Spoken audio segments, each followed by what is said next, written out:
I've really dived into experimenting with seed snails this year. Here is a garden, a starter garden in a tray.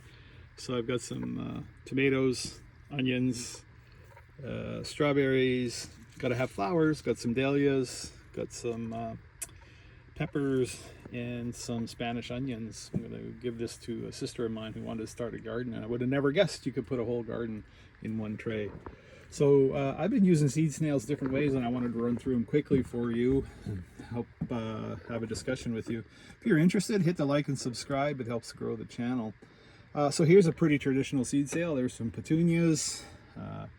Here's some coleus. That's kind of how I got into it. And then one of the things I was thinking about, like from my science background, is about roots and air and what's it all about. So we see people getting fantastic growth with seed snails. Here's some tomatoes. And so then I wanted to push it a bit and say, can you use a seed snail to be a root trainer for your tomatoes? So these tomatoes were all in the same seed snail a couple of days ago.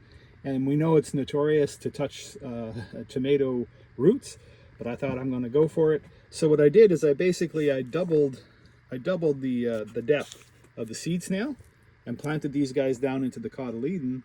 And 2 days later, they're looking really happy. So I was really happy with that. And that sort of ties into the seed snails as a root trainer idea. The next thing that I've been doing, and I really like this, is here is a seed snail, but it's not all the same thing, right?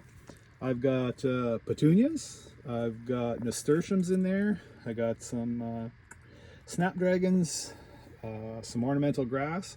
So that's what formula is that? That's the thriller, the filler, and the spiller. So that's a hanging basket. And I've given a few of these away to friends because I plant way too many things, and they've really enjoyed them. So seed snail as a design element is something else. And then finally, most importantly for me, is I've been using them for microgreens. So I'm a diabetic and it's hard to get enough fresh vegetables. And if you're like me, the microgreens you get at the store are getting super expensive and not that good.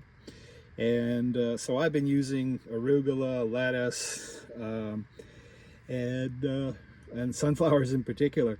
And I'm growing them in seed snails and just cycling them, and it's kind of fun when somebody's over to take the seed snail in and chop this stuff down in front of them, and it really gets them asking questions about how seed snails can be used.